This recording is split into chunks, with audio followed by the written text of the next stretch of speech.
نستعينه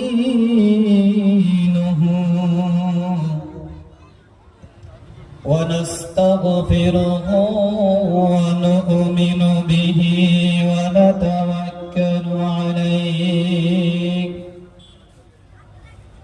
ونعوذ بالله من شرور أنفسنا ومن سيئات أعمالنا من يهد الله فلا مضل له ومن يضلله فلا هادي له ونشهد أن لا إله إلا الله وأشهد أن محمدا عبده ورسوله أما بعد فأعوذ بالله من الشيطان الرجيم بسم الله الرحمن الرحيم كل نفس ذائقة الموت القرآن وقال النبي صلى الله عليه وسلم إن الله حرم عليكم عقود الأمهات أو كما قال عليه الصلاة والسلام উপস্থিত আমার স্টেজে বসে থাকা আমার যোগ্যতা সমূহ আমার সভাপতি সাহেব হযরত আলী মাওলানা আমার সম্মুখে বসে থাকা বিভিন্ন অঞ্চল থেকে ছুটে আসা ইসলামিক তরুণ যুবক ভাইরা স্কুল কলেজের থেকে আসা আমার মাদ্রাসা থেকে নবীর মেহমান আসো আমার পরদার আড়ালে অতি স্নেহের ইসলামিক দরদীয় মা ও বোনেরা সবাইকে সালাম জানাই আসসালামু আলাইকুম ওয়া রাহমাতুল্লাহ। আলহামদুলিল্লাহ যে আল্লাহ রাব্বুল আলামিন আমাদেরকে এই জলসার মধ্যে দ্বীনের জলসার মধ্যে বসার জন্য তৌফিক দান দিয়েছেন, তৌফিক দিয়েছেন, সে আল্লাহ রাব্বুল আলামিনের শুকরিয়া আদায় করে আলহামদুলিল্লাহ। আমার রাস্তাঘাটে কিছু ভাই দাঁড়ানো, কেননা আল্লাহর নবীর হাদিসের মধ্যে আনা হয়েছে তাম পৃথিবীর মধ্যে এই জমিনের মধ্যে আল্লাহর নবী বলে দিয়েছেন ভালো জায়গাটা হয়ে থাকলে মসজিদ, কেন খারাপ জায়গাটার কথা লেফটিনকে বলে নাই, কোন বাজারকে বলে নাই, কিন্তু যে বাজারটা, যে বাজারের ভিতরে আমরা কি করতেছি, আড্ডা মারতেছি, আর ওই বাজারটার ব্যাপারে আল্লাহর নবী বলে দিয়েছে তাম দুনিয়ার ভিতরে বাজারের মতন কোন খারাপ বস্তু নাই। মহতরম দোস্ত বুজুর্গ, আজকে যদি আমরা যদি জান্নাতের নামটাও যদি না জানি, কিন্তু আমরা জান্নাতুল ফেরদাউসতে চাই, কেননা আল্লাহ রাব্বুল আলামিন বলে দিয়েছে সূরা বানী ইসরাঈল মধ্যে ফালা তাকুল লাহুমা উফিন ওয়ালা তানহারহুমা ওয়া কুল লাহুমা কাওলান কারীমা। ও পৃথিবীর মানুষেরা, ও तमाम পৃথিবীর বান্দারা, ও तमाम পৃথিবীর বান্দিরা, তোমরা শুনে নাও, তোমরা শুনে নাও, তুমি যখন ছোট ছিলে, তুমি যখন ছোট ছিলে, তোমার মা বাবা কি করতো, তোমাকে খিদমত করতো, তোমার জন্য এই জমিনের মধ্যে এই পৃথিবীর মধ্যে আমি কি খাদিম বানিয়ে দিয়েছি দুই ব্যক্তি। তুমি যখন দুনিয়াতে আসলে তোমার মা বাবা তোমাকে কত না খিদমত করতো, তোমার পেশা পায়খানা সাফ করতো। মা যখন খাওয়ার মধ্যে বসলেন এক সন্তানকে নিয়ে, তখন ওই সন্তানটা পেশা পায়খানা করে দিল, ওই তার বাদেও মা রাগ হন নাই। ও পৃথিবীর মানুষেরা, তোমরা শুনে নাও,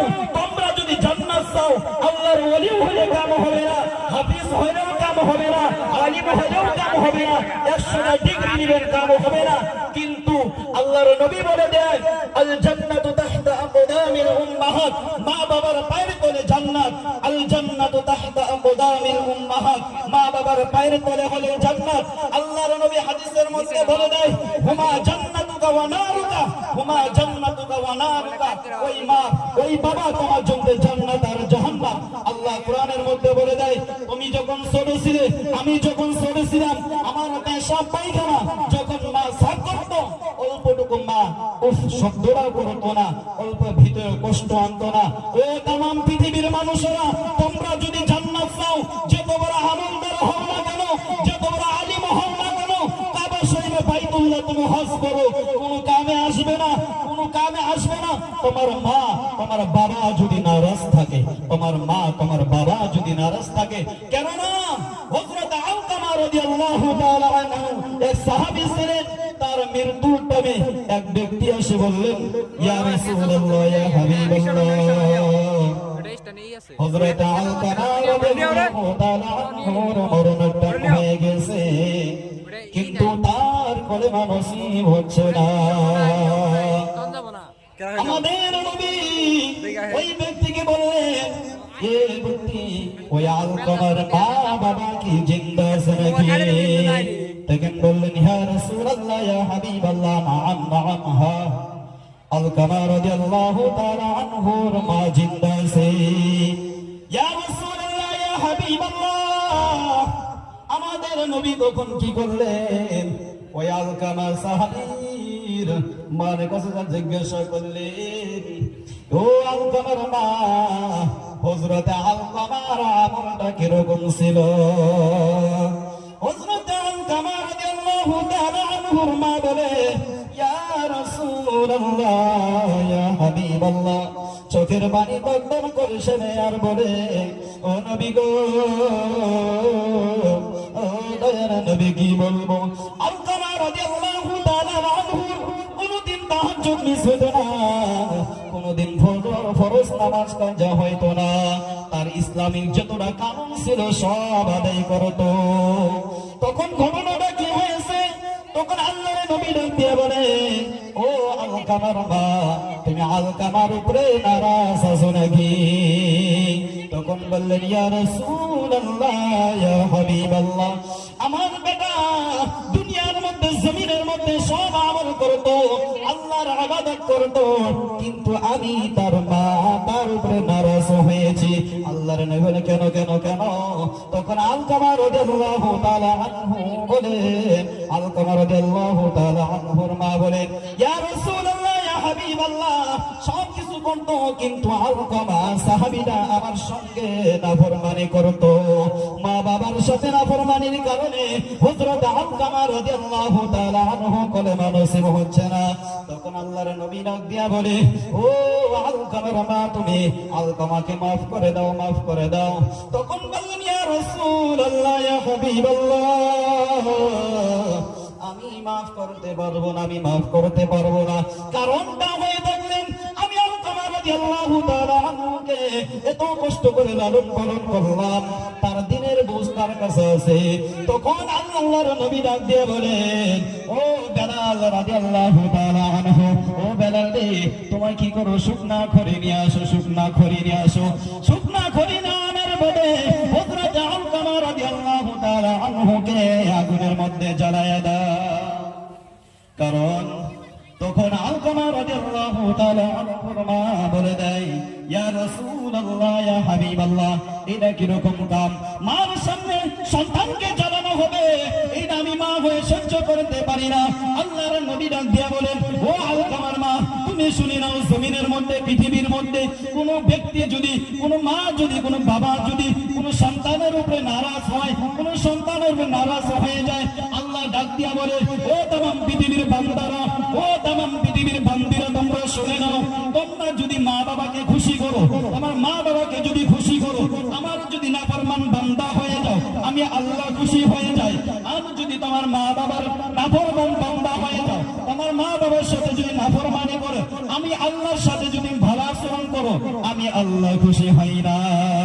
তখন আলকামা রাদিয়াল্লাহু তাআলা আনহুর ব্যাপারে বললেন, ইয়া বেলাল, তুমি তাকে জ্বালায় দাও। তখন আলকামা রাদিয়াল্লাহু তাআলা আনহুর মা বলে দেয়, ইয়া রাসূলুল্লাহ, ইয়া হাবিবাল্লাহ, আমি মা হয়ে সহ্য করতে পারি না, আমি মা হয়ে সহ্য করতে পারি না, আমি মাফ করে দিয়েছি, মাফ করে দিয়েছি। তখন আলকামা রাদিয়াল্লাহু তাআলা আনহু কলেমা পড়ে পড়ে ইন্তেকাল হয়, কলেমা পড়ে পড়ে ইন্তেকাল হয়। তখন আলকামা রাদিয়াল্লাহু তাআলা আনহুর জানাজা আমাদের নবী, আখিরি নবী হযরত মুহাম্মদ সাল্লাল্লাহু আলাইহি ওয়াসাল্লাম দিলেন। তার মধ্যেও আল্লাহর নবীও কথা বলছেন, একটা তাকরীর দিয়েছেন, ও পৃথিবীর উম্মতেরা, তোমরা শুনে নাও, শুনে নাও, তোমরা যত বড় আমলদার হও না কেন, যত বড় আলিম হও না কেন, মুফতি হও না কেন, হাফিজ হও না কেন, কোনো দেখবে না। কিন্তু আল্লাহর নবী বলে দেয়, যে ব্যক্তি মা বাবার সাথে নাফরমানি করবে, যে ব্যক্তি মা বাবার সাথে নাফরমানি করবে, আল্লাহ তাকে লানত দেয়, তামাম ফেরেশতাগুলো তাকে লানত দেয়, তামাম দুনিয়ার মাখলুকগুলো তাকে লানত দেয়। আজকে আমরা বড়ই নামাজি হয়ে গেছি, কিন্তু আমাদের কাছে নামাজের অভাব নাই, টাকা পয়সার অভাব নাই, গাড়ি বাড়ির অভাব নাই। এরকম মানুষ আছে নাকি? এরকম মানুষ আছে না? নাই। মা বাবা ভাব পায় না। আমার যুবক ভাইরা, এক সাহাবী জনতে আল্লাহর নবী দোয়া করছেন, ও আল্লাহ গো, এই উম্মতের কবর আযাব তুমি maaf করে দাও। আল্লাহ ডাক দিয়ে বলেন, ইয়া রাসূলুল্লাহ, ও আমার হাবিব, তুমি এই ব্যাপারে যদি দোয়া করো, আমি আল্লাহ কবুল করব না, যে পর্যন্ত তার মা বাবা maaf করবে না। আজকে আমার ইসলামিক তরুণ যুবক ভাইরা এরকম আছে, আমরা ব্যবহার করার বাদে মাকে ভাত দেই না, বাবাকে ভাত দেই না। কেননা সৌন্দর্য চেহারা দেখে, বিবির স্ত্রীর সৌন্দর্য নমুনি দেখে, শ্বশুর বাড়ির টাকা বাড়ি দেখে আমরা মা বাবাকে ভাত দেই না। তুমি যে তোমার হাফিজ হও না কেন, ও আমার ইসলামিক তরুণ যুবক ভাইরা, আমার পরদার আড়ালে হতো সিনেমার দরদি মা ও বোনেরা, তোমরা যত বড় আমলদার হও না কেন, কোনো কাজে আসবে না। আল্লাহ নিজে ডাইরেক্ট বলেছেন, ও তামাম পৃথিবীর মানুষেরা, তোমরা শুনে নাও, শুনে নাও, তোমরা ফালা তাকুল লাহুমা উফফিন ওয়ালা তানহারহুমা ওয়া কুল লাহুমা কাওলান কারীমা। তোমার 10 মাস 10 দিন গর্ভ ধারণ করছে, কেন না? আল্লাহর এক সাহাবী, নবী সাহাবী একটা আল্লাহর নবীর কাছে জিজ্ঞাসা করলেন, ইয়া রাসূলুল্লাহ, ইয়া হাবিবাল্লাহ, দুনিয়ার মধ্যে খেদমত করব কার? তখন আল্লাহর নবী ডাক দিয়া বললেন, তোমার মার। আরেকবার বললেন, ইয়া রাসূলুল্লাহ, ইয়া হাবিবাল্লাহ, খেদমত করব কার? দ্বিতীয় নম্বরে বললেন, তোমার মা। তার তৃতীয় নম্বরে বললেন, ইয়া রাসূলুল্লাহ, ইয়া হাবিবাল্লাহ, এবার খেদমত করব কার? তিনি বললেন, তোমার মা। 4 নম্বরের সময় বললেন, তোমার বাবা। কারণটা হয়ে থাকলেন, মার কথা কি জানতে বলে দিলেন আল্লাহর নবী, যে মা 3টা কাম পারে, যে আমরা পুরুষ আছি 3টা কাম পারি, আমরা ওই কষ্টটা মা বাবা করতে পারে। কেননা মা যে 3টা কাম পারে, আমরা কোনো পুরুষও পারি না। তার জন্য আল্লাহর নবী ডাক দিয়া বলেন, তোমার মা তুমি খেদমত করো। 3 বার বললেন, কেননা যে মা 10 মাস 10 দিন গর্ভ ধারণ করে, কোন পুরুষের দ্বারা সম্ভব না। যদি সম্ভব হয়, একটা করে সন্তান গর্ভ ধারণ করে দেখুন, যে মা বাবার সাথে নাফরমানি করে, যদি সম্ভব হয় কোন পুরুষের মানুষের ভিতরে ওই কষ্টটা করার ভিতরে 10 মাস 10 দিন একটা সন্তান গর্ভ ধারণ করুন। 2 নম্বরে বললেন, যখন মার ওই সন্তানটা দুনিয়াতে ভূমিষ্ঠ হয়, যে কষ্টটা হয়ে যায়, ওই কষ্টটা কোনো পুরুষে পারে না। 3 নম্বরে বললেন, যে মা দুনিয়াতে ওই কষ্টটা করেন, যখন দুনিয়াতে ছেলেটা সন্তানটা ভূমিষ্ঠ হয়, যখন 2 থেকে 2.5 বছর তাকে দুধ পান করায়, এই 3টা কাম কোন পুরুষ মানুষ পারে না। এই জন্য মহতরম দোস্ত বুজুর্গ, আল্লাহ রাব্বুল আলামিন বলে দিয়েছে, আমার ইবাদতের পরে ইবাদত করবে, ওয়াবিল ওয়ালিদাইনি ইহসানা, মা বাবার ইবাদত, মা বাবার ইবাদত করো না। আমাকে বলে দিয়েছে, কিন্তু আপনাদের কাছে আবদার করি, আপনি যত বড় টাকাওয়ালা হও না কেন, সাদ্দাতের মতন টাকাওয়ালা হও নাই, যত বড় আলিম হও নাই কেন, হযরত আলকামার মতন সাহাবীর মতন ইলমদার হও নাই, যত বড় তুমি আমলদার হও না কেন, হযরত জুনাইদের মতন আমলদার হও নাই।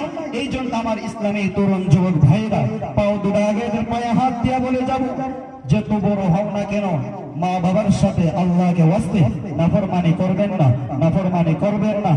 যতটুকু বললাম আমার জন্য দোয়া করবেন। যতটুকু বললাম ইনশাআল্লাহ আমরা সবাই আমল করার চেষ্টা করব।